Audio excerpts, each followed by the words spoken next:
Hello everyone, I just came back from seeing Crimes of the Future, and going out of the theater, I knew this was going to be a head scratcher for most people. Let me just give you guys my interpretation and my review. Just so you guys know, as a disclaimer, I'm not the biggest Cronenberg nut out there. I respect him, he's a Canadian director, I'm an aspiring Canadian director, so I respect the dude. The guy is a big risk taker.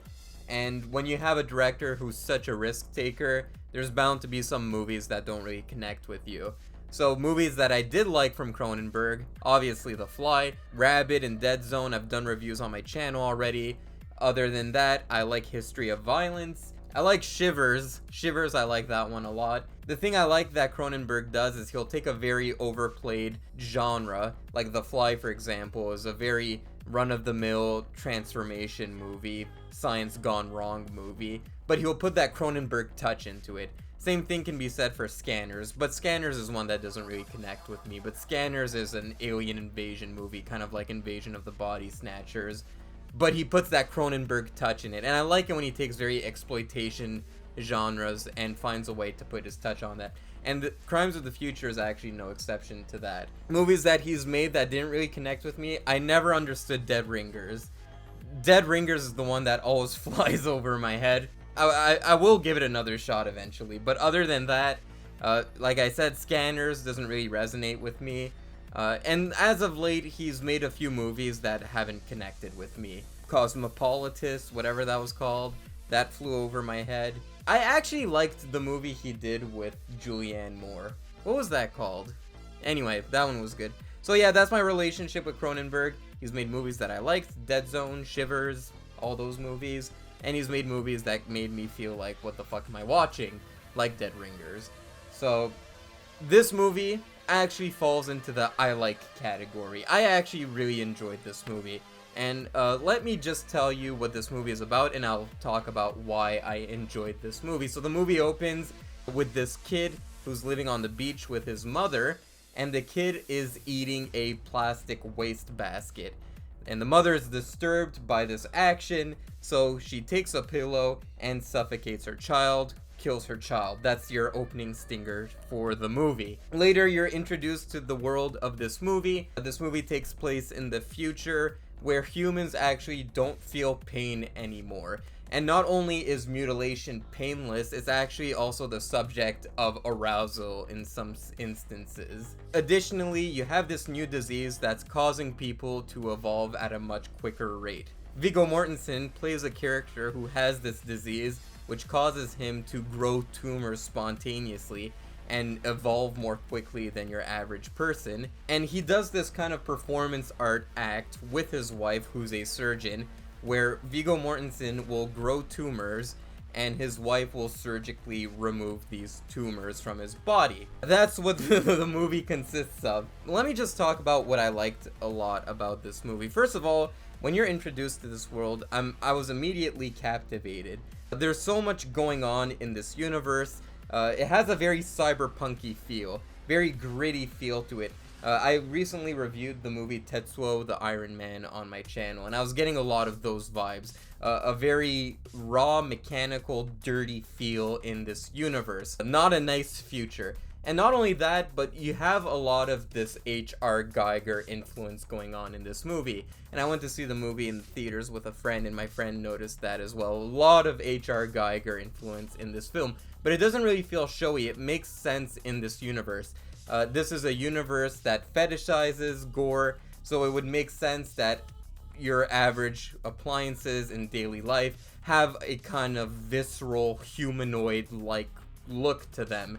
There's a chair that Viggo Mortensen uses to help him eat because he's always riddled with cancers, and that chair is basically a massage chair, but it's full with bones and ribs coming out of it. It's really gross. And when you're first introduced to Viggo Mortensen's character, he's laying in a bed, and the bed kind of feels like a pulsating organ or something. And the surgical bed where the surgeries take place have that very Geiger feel to them. So there's a lot of Geiger injected in this film, but it's meaningful. It's not just, oh, look, let's do some Geiger influence. There's a reason for that Geiger influence.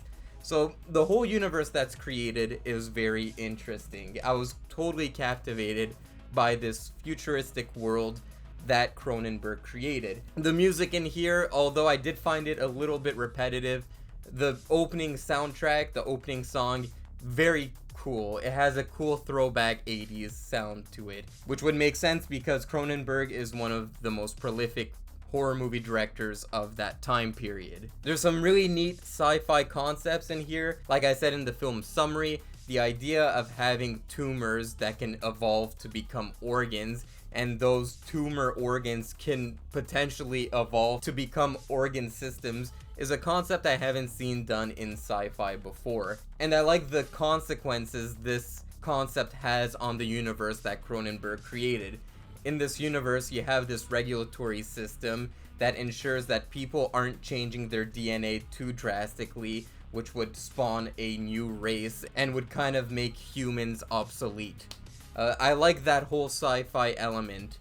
I like the sci-fi element that in this future, people are very desensitized to gore because they can't feel pain, and because of that, new art forms are starting to come out of this seedy underbelly of this city. I thought that was really interesting. That is another thing I haven't seen done in a horror movie or in a sci-fi movie. Just this universe where people are just totally desensitized to gore and it's a part of daily life. We even see people in the streets dissecting on themselves just out of curiosity, or they're self-treating themselves just because they can't feel pain. A professional is talking at the beginning of the movie, and he talks about why humans feel pain, and it's basically a defense mechanism to prevent infection, cancers from growing.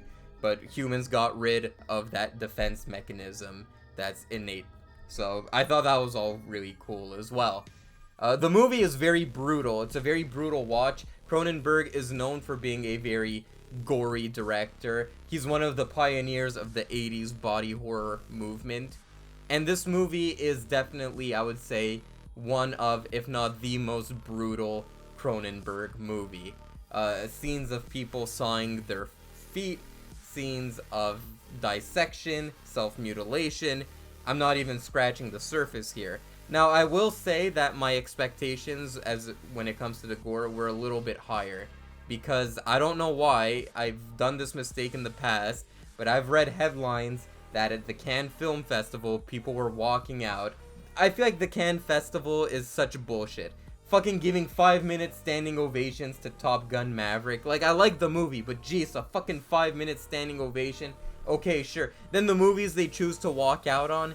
Like, I remember they walked out on the movie Raw. Raw was okay. Like, it wasn't, like, batshit disgusting. I've seen worse shit than Raw when it comes to gore, that is. The movie is brilliant. I love Raw.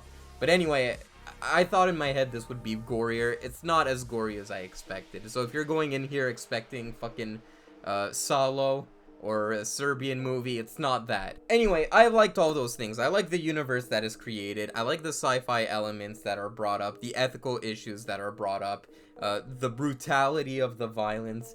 The performances, obviously, by Lea Seydoux and Viggo Mortensen are brilliant. The music, all that worked. But the thing that really made me connect with this movie is the fact that Cronenberg, with his age, is becoming a lot more autobiographical and self-critical. A few years ago, I would say it was the year 2020, I read an article that Cronenberg made a short film where he basically looks at his dead corpse, and that short film was being sold as an NFT, which is pretty cringe, but that's another story for another time. But anyway, I feel like Cronenberg is at that age, like we saw with Martin Scorsese with The Irishman, where he's starting to take a look back at his career. That's what Scorsese did with The Irishman. The Irishman was basically Scorsese pondering about the gangster lifestyle and why he's fascinated with gangsters. And I feel like Crimes of the Future does a similar thing in the sense that Cronenberg is looking at his prior films that are bloody disgusting, like The Fly, Scanners, and he's thinking, why do I have such a gravitation for very brutal, graphic violence? That's what I thought was the most interesting part of this movie. There are many parallels you can draw between Viggo Mortensen's character, who is an artist in this universe, and Cronenberg, who is an artist in our universe. First of all, both of them deal with a form of art that's brutally graphic, whether it's Cronenberg with his gory films, or it's Viggo Mortensen with his weird surgical performance art. Then you have Viggo Mortensen's character worrying about fading into obscurity, and he has to find a way to outdo himself when it comes to the graphical component of his art, which I feel like is probably something that a director like a Cronenberg or any body horror director of the 80s must confront as well. Viggo Mortensen's character contemplates the meaning of the brutal violence in his art, which I'm sure is something that Cronenberg must feel as well. There's a scene where someone criticizes Viggo Mortensen for being too self-loathing and too emo, for lack of a better word, and that this new wave of artists is all about self-acceptance, which you can kind of feel like Cronenberg is kind of a old grumpy man in this new era where it's a bunch of fresh blood. That's a struggle that Viggo Mortensen's character is going through the film, and is arguably a struggle that Cronenberg must face with his age. At a point in this movie, spoiler alert, Viggo Mortensen's character contemplates exploiting a young boy's body, which is basically what's going on in the movie that we, the audience, are experiencing, where Cronenberg feels the need to dissect a young boy in the film for the pleasure of his audience. So I thought this was a very meta movie, and I don't know if that's just me, or I don't know if other people are gonna pick up on how meta this film is. That's the thing that really connected with me. I thought many lines that were thrown in this movie were lines where Cronenberg was basically being critical of his own work, and I thought all that is what made the movie very interesting. Now, the movie is not without flaws. Like I said, I did find that soundtrack a bit too repetitive. The ending is very abrupt. There's an antagonist reveal towards the end that I don't feel like was very merited, and I kind of struggled to find the main antagonist's motivation. But I just thought the movie was very interesting. I was never bored throughout the movie. At the beginning of this review, I talked about how Cronenberg likes meshing very exploitation genres with his signature Cronenberg style. How The Fly is a science gone wrong movie, Shivers is an alien invasion movie, so is Scanners. I thought this movie was arguably a monster movie. Whenever Viggo Mortensen's character would walk around, he had that cloak around him, and I was thinking of Hunchback of Notre Dame. And I feel like that's kind of the feeling Cronenberg must have about himself, kind of feeling like this social outcast or this monster. I don't know if I'm looking too deep into the movie, maybe I am, but yeah, that's kind of what I drew from it. It's a very abstract movie. Whatever conclusions you draw from it, good for you. I am aware that this movie is not going to connect with a lot of people. It currently stands at a 6.2 on IMDb. Usually when a movie first comes out, it's very high on IMDb, then the rating will decrease. So I see this going to about a 5 point something. But yeah, regardless, I thought this movie was pretty cool. It's not top tier Cronenberg. It's not The Fly. It's not Shivers. Yeah, but I really enjoyed it. Guys, have you seen this movie? Let me know what you think. Comment below. Was it just too batshit weird? I understand that. Comment below, let me know.